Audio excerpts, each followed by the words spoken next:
किसान action block में सबका हार्दिक स्वागत है। सबके मंगल भविष्य की कामना के साथ सबका अभिनंदन करता हूँ, स्वागत करता हूँ। आज के प्रेरणादायक विषय में दोस्तों मैं सभी मानव आज के परिवेश में आदर्शों की शिक्षा और प्रेरणा के हमारे अनेकों स्रोत हैं और उस शिक्षा और स्रोतों के माध्यम से हमारा जीवन निरंतर अनवरत आगे चलता रहता है और हम शुचिता के मापदंडों का अपने जीवन में अगर परिपालन करते हैं तो हमारा मार्ग निर्मल बनता है, पवित्रता हमारे अंतःकरण में जागती है। तो चैत्र से आदर्शों के भावों का संचार होता है। हमारा चारित्रिक संगठन जितना मजबूत होगा और अनेक प्रकार की परीक्षाओं के परिणाम स्वरूप भी अगर हमारे अंतःकरण में अटलता है, संकल्प शक्ति है और भगवान की प्राप्ति, भगवान के भावों का संचार है, भगवत प्रेम है और अपने चरित्र में निर्मलता है, पवित्रता है, तो हम सीता जी के चरित्र से अनेक प्रकार के आदर्शों को प्राप्त कर सकते हैं। इसी संबंध में प्रेरणादायक विचारों में दोस्तों मैंने अपने भाव व्यक्त करने का मन बनाया है। तो यह कहना दोस्तों अति उक्ति नहीं होगी कि अखिल ये विश्व संसार महानाट्यशाला के स्त्री चरित्रों में श्री राम प्रिया जगत जननी जानकी जी का जो चरित्र वाल्मीकि जी और ने जो उनके भावों का चित्रण किया, तुलसीदास ने उसको अवधी भाषा में संवाद किया, यह बड़ा उत्कृष्ट प्रत्येक स्त्री और मानव जीवन के लिए, स्त्री जाति के लिए नहीं मानव के लिए भी एक आदर्श है। तो रामायण, जब हम रामायण का पूरा अनुसरण करते हैं, पढ़ते हैं, अवलोकन करते हैं, ज्ञान अज्ञान की बातों का, हमारे अज्ञान और ज्ञान में क्या अंतर है, ज्ञान से जीवन कैसे, और अंतिम छोर पर बैठे हुए व्यक्ति का भी आदर रामचरित्र में निहित है। तो रामायण के समस्त स्त्री चरणों में जो सीता जी का चरित्र सर्वोत्तम, सर्वथा आदर्श और पद पद पर, कदम कदम पर अनुकरण करने योग्य है। तो भारत की जो ललनाएँ हैं, जो स्त्रियां हैं, जो पात्र हैं, के लिए सीता जी का चरित्र सन्मार्ग पर चलने के लिए पूर्ण मार्गदर्शक के रूप में, अगर हम कहीं पर भी किसी भी भाव में उनका चित्रण करते हैं तो हमारे लिए मार्गदर्शी है। तो सीता जी के असाधारण पतिव्रत त्याग, शील, अभय, शांति, क्षमा, सहनशीलता, धर्मपरायणता, नम्रता, सेवा, संयम, सद्व्यवहार, साहस, शौर्य आदि गुण एक साथ जगत की बिरली ही नारियों में मिल सकते हैं। जिस प्रकार से तुलसीदास जी ने अभूतपूर्व वर्णन किया है, हम जब पूर्ण रामायण का अनुसरण करते हैं और रामायण का अध्ययन करते हैं तो श्री सीता जी के पवित्र जीवन और अप्रतिम पतिव्रत धर्म के सदृश उदाहरण रामायण में तो क्या, जगत के किसी भी इतिहास में मिलना कठिन है। क्योंकि आरंभ से लेकर अंत तक सीता जी के जीवन की सभी बातें यानी केवल एक प्रसंग को छोड़कर पवित्र और आदर्श है। तो ऐसी कोई बात नहीं है कि दोस्तों जिससे हमारी माँ बहनों को सत्य शिक्षा ना मिले। तो संसार में अब तक जितनी भी स्त्रियां पैदा हुई हैं, जिन्होंने जन्म लिया है, स्त्री एक ऐसी कल्पना है दोस्तों जिसमें अपार संयम और सहने की शक्ति होती है। सीता जी को पतिव्रत धर्म में सर्व शिरोमणि कहा जा सकता है। किसी भी ऊंची से ऊंची स्त्री के चरित्र की सूक्ष्म आलोचना करने से ऐसी एक न एक बात मिल ही सकती है कि अनुकरण के योग्य न हो। परं सीता जी का ऐसा कोई भी आचरण नहीं मिलता। तो जब हम रामचरितमानस का पूरा अध्ययन करते हैं, जिस एक प्रसंग को सीता जी के जीवन में दोष युक्त समझा जाता है, वह है माया मृग को पकड़ने के लिए श्री रामचंद्र के चले जाने और मारीच के मरते समय हा सीते हा लक्ष्मण की पुकार करने पर सीता जी का घबरा कर लक्ष्मण के प्रति यह कहना कि मैं समझती हूँ कि तू मुझे पाने के लिए अपने बड़े भाई की मृत्यु देखना चाहता है। मेरे लोभ से ही तू अपने भाई की रक्षा करने को नहीं जाता है। इस बर्ताव के लिए सीता जी ने आगे चलकर बहुत पश्चाताप किया, उसका पायश्चित का भोग किया। साधारण स्त्री चरित्र में अगर हम सूक्ष्म रूप से देखते हैं, सीता जी का यह बर्ताव कोई विशेष दोषयुक्त नहीं है। स्वामी को संकट में पड़े हुए समझकर आतुरता और प्रेम की बाहुल्यता से सीता जी यहाँ पर नीति का उल्लंघन कर रही थी, जो हमारी कर गई थी, यानी हमारी जो मर्यादा है, जो नीति है। जब लक्ष्मण ने रामचंद्र जी के ऊपर उनको पूर्ण आस्था थी, तो इस संसार में कोई ऐसा नहीं है जो मर्यादा भगवान राम जी को जीत सकता है। लेकिन श्री राम सीता का अवतार मर्यादा की रक्षा के लिए था। इसी में सीता जी की एक गलती समझी गई है। अगर हम आम लोगों के अनुभवों से, यानी जो लोग कहते हैं, संवाद करते हैं, उसके बारे में अगर हम चर्चा करते हैं तो संज्ञान लेते हैं। इसे सीता जी ने उसका पश्चाताप किया। तो जनकपुर में पिताजी के घर सीता जी का सबके साथ बड़ा प्रेम बर्ताव था। जब हम मिथिला के इतिहास को पढ़ते हैं तो छोटे बड़े सभी स्त्री पुरुष सीता जी के हृदय को चाहते थे। सीता जी के आरंभ से ही यानी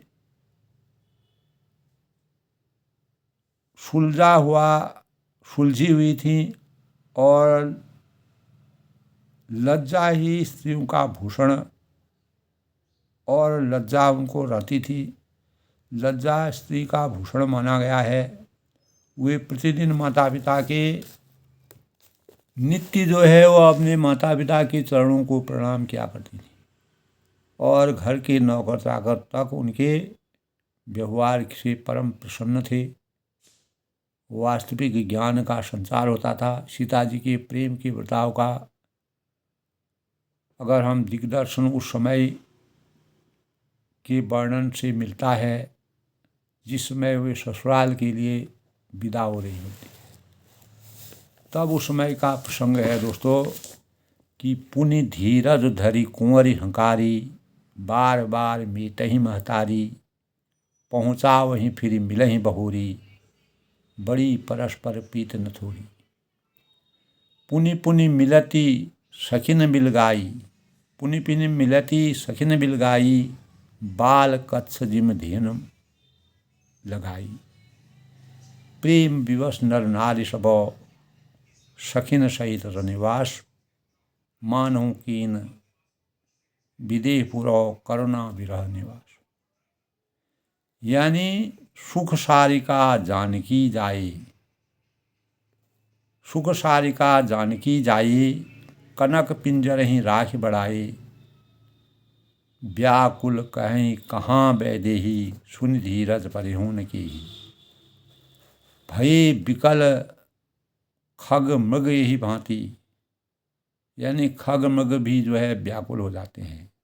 मनुज दशा कैसी कही जाती, मनुष्य की दशा का वर्णन करना बड़ा ही असंभव है, असहनीय है। बंधु समेत जनक तब आए, प्रेम उमगी लोचन जल लाए।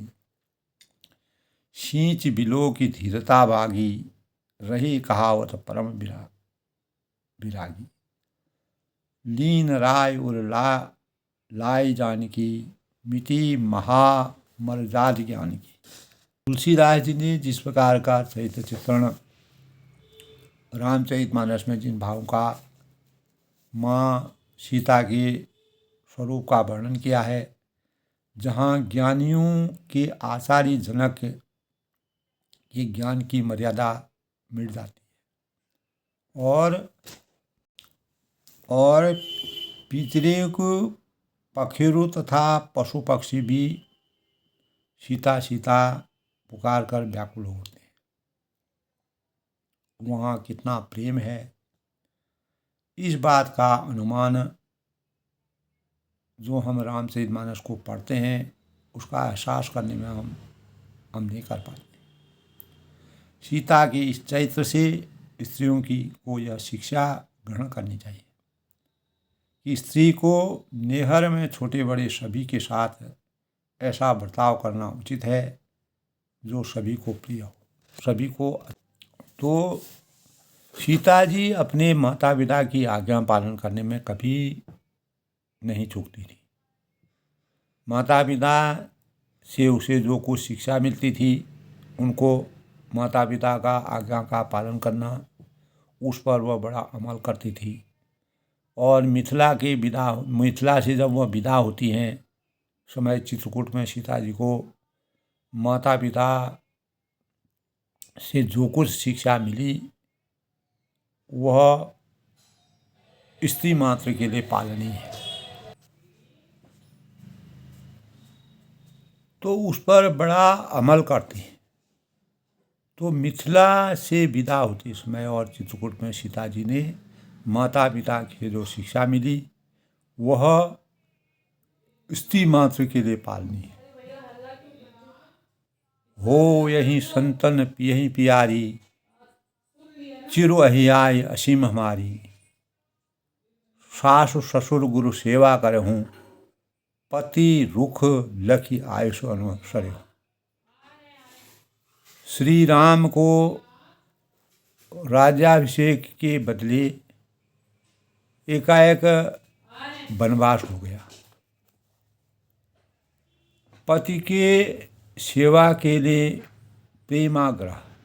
सीता जी ने यह समाचार सुनते ही तुरंत अपना कर्तव्य निश्चय किया और नेहर ससुराल गहने कपड़े राज्य परिवार महल दास दासी और भोग राग आदि से कुछ मतलब नहीं। तो छाया की तरह पति के साथ रहना ही पत्नी का एकमात्र कर्तव्य है। हमारे शास्त्र और धर्म मर्यादा यही, हमारा जब सृष्टि की रचना हुई तो मर्यादा पुरुषोत्तम भगवान राम जी अंतर्यामी थे। इस निश्चय पर आकर सीता ने श्री राम जी के साथ वनगमन के लिए जैसा कुछ व्यवहार किया वह परम उज्ज्वल और अनुकरणीय है। श्री सीता जी के प्रेम, विनय और हर्ष से वनगमन के लिए पूरी कोशिश की। साम दाम नीति सभी वेद उपायों का अवलंबन किया और अंत में वह अपने प्रयत्न में सफल हुई।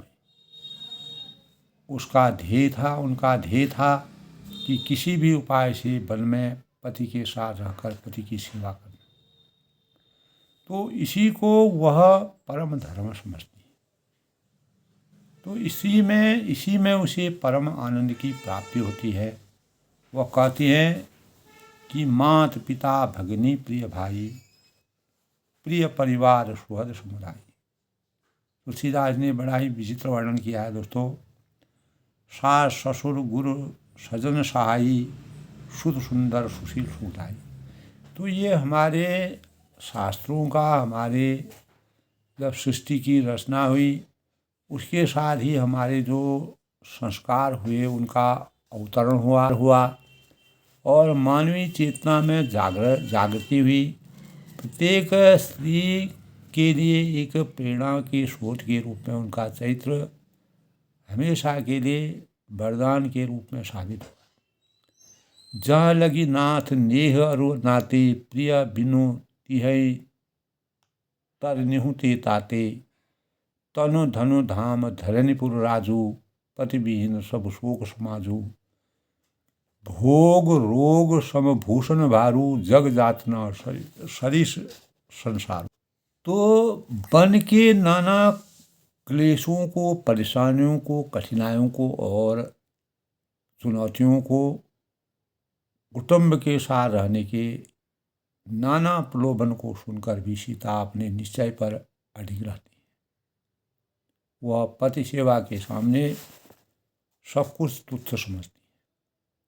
तो नाथ सकल सुख साथ तुम्हारे, शरद विकल विधु बदन निहारी। तो यहाँ पर कुछ यह सिद्ध होता है कि दोस्तों सीता जी ने एक बार प्राप्त हुई जो पति आज्ञाओं को बदलाकर दूसरी बार अपने मन के अनुकूल आज्ञा प्राप्त करने के लिए प्रेमाग्रह किया। तो यहाँ तक कि वह भगवान श्री राम किसी प्रकार से भी नहीं माने। तो हृदय विदीर्ण हो जाने पर तक का संकेत कर दिया। जो भगवान राम जी अंतर्यामी थे वह अपने अंतर मन में उस बात को समझ गए। ऐसे वचन कठोर सुनी, जो न हृदय बिलघाव। तो प्रभु विषम वियोग दुखु, सहसि पावर प्राण। यानी आध्यात्म में रामायण के अनुसार तो सीता जी के यहाँ तक स्पष्ट कर दिया कि रामायणानि बहुशः श्रुतानि बहुर्भुजदिव्ये, सीतां विना वनं रामो मता किं कृतचिह्न। अतस्तत्या गमिष्यामि सर्वथा, स्वन्यहायिनी यदि गच्छसि मां त्यक्त्वा प्राणस्य अस्यामि ते अग्रतः। यानी मैंने भी ब्राह्मणों के द्वारा रामायण की अनेक कथाएं सुनी हैं। रामायणानि बहुत श्रुतानि यानी बहुत से द्विजों के द्वारा, बहुर्विद्विजे, सीतां विना वनं रामो गतः किं कुत्र चिद्वत। और बतलाए कि किसी भी राम अवतार में श्री राम सीता को अयोध्या को छोड़कर बन गए। इस बार ही यह नई बात क्यों होती है। तो मैं आपकी सेविका बनकर साथ चलूँगी। यदि किसी तरह भी आप मुझे नहीं ले चलेंगे तो मैं आपके सामने ही प्राण त्याग दूंगी। यानी पति सेवा की कामना से सीता जी ने इस प्रकार स्पष्ट रूप से अवतार विषयक अपनी बढ़ाई के शब्द भी कह डाले। वाल्मीकि रामायण के अनुसार दोस्तों अगर हम अध्ययन करते हैं तो सीता जी ने अनेक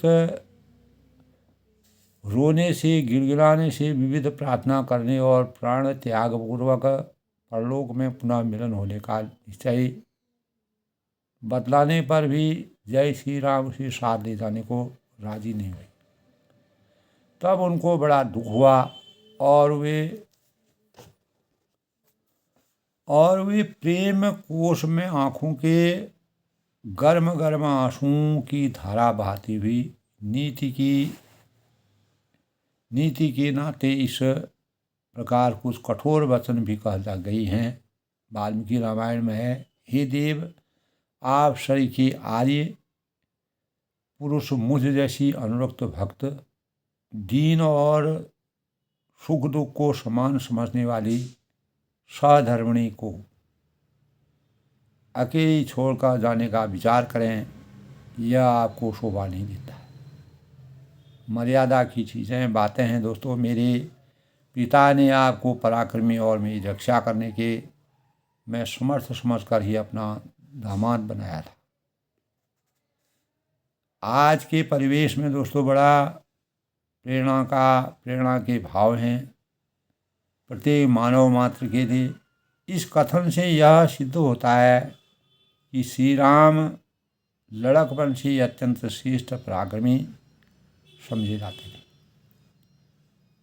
तो प्रस्तुत प्रसंग में दोस्तों श्री वाल्मीकि जी और गोस्वामी जी तुलसीदास जी ने सीता राम के संवाद में जो कुछ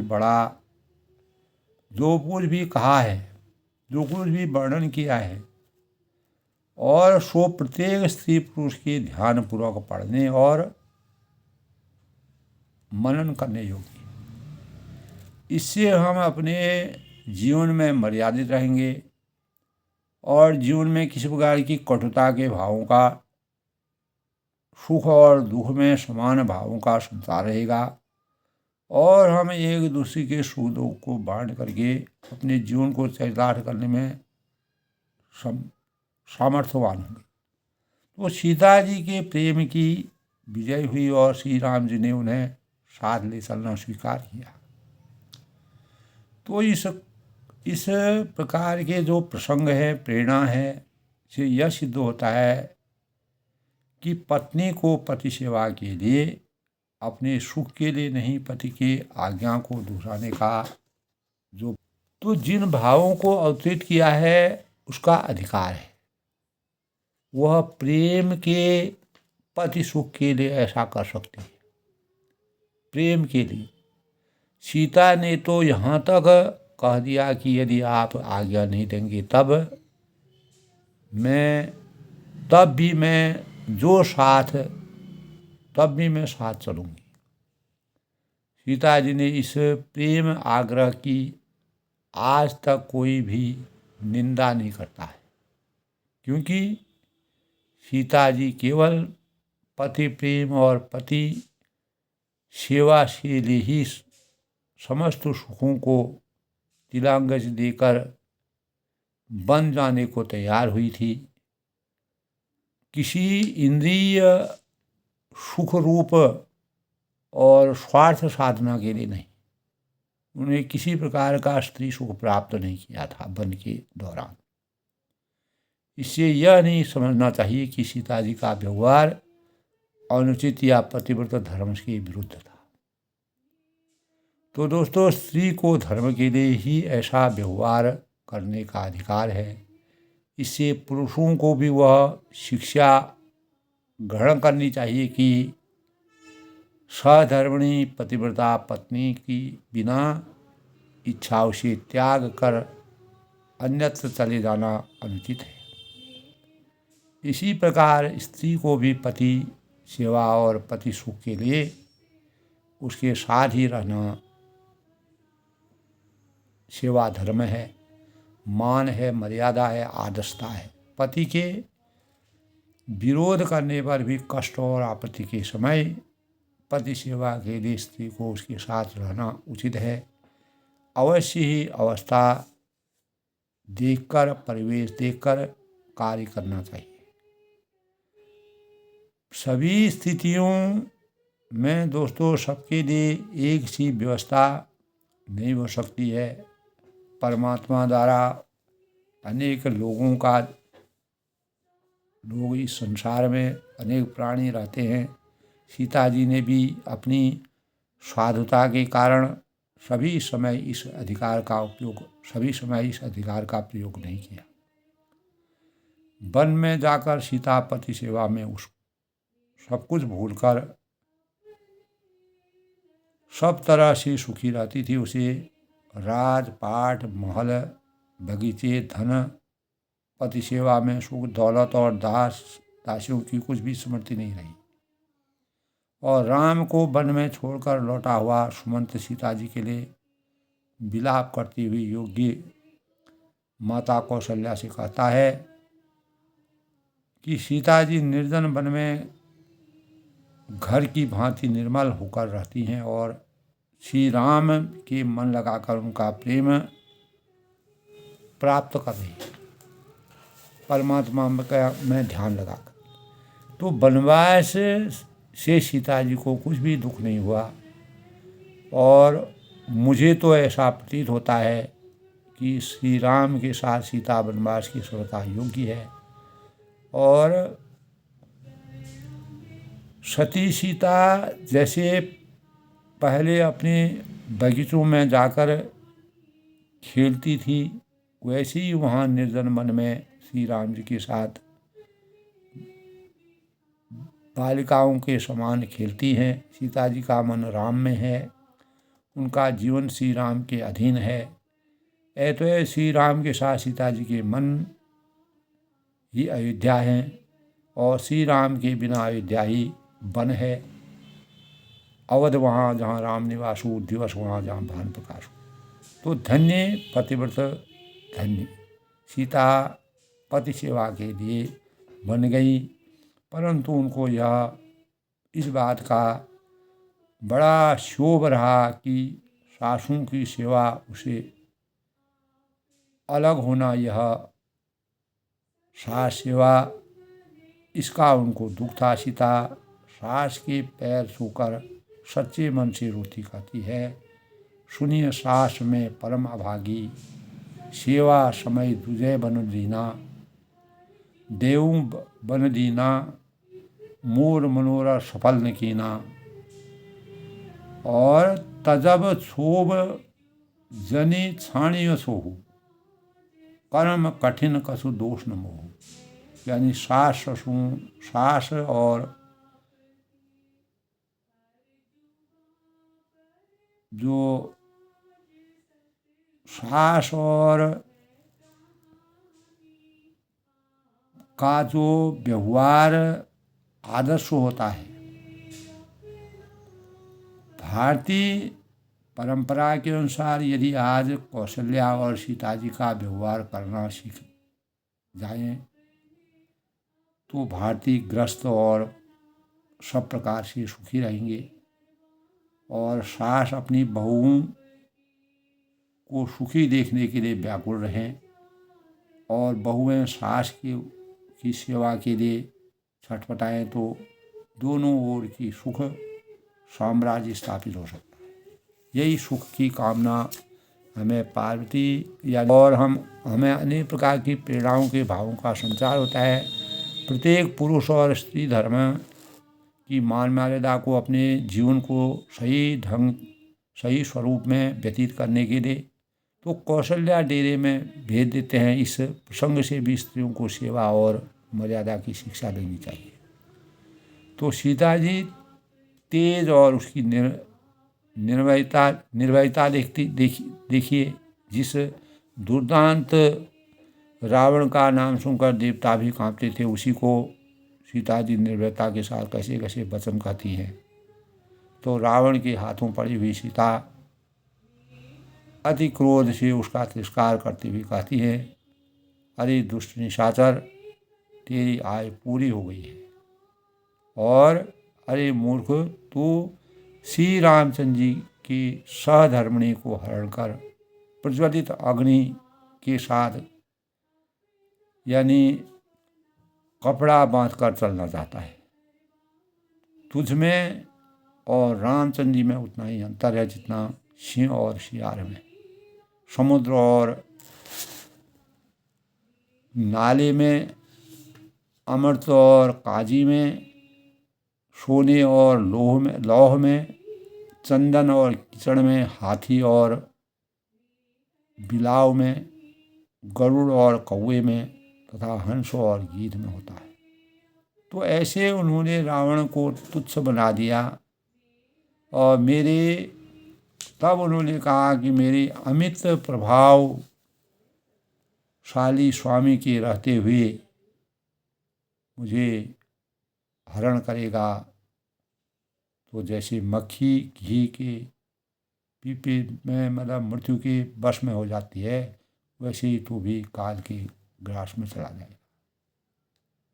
इससे यह सीखना चाहिए कि परमात्मा के बल पर किसी भी अवस्था में मनुष्य को डरना उचित नहीं है।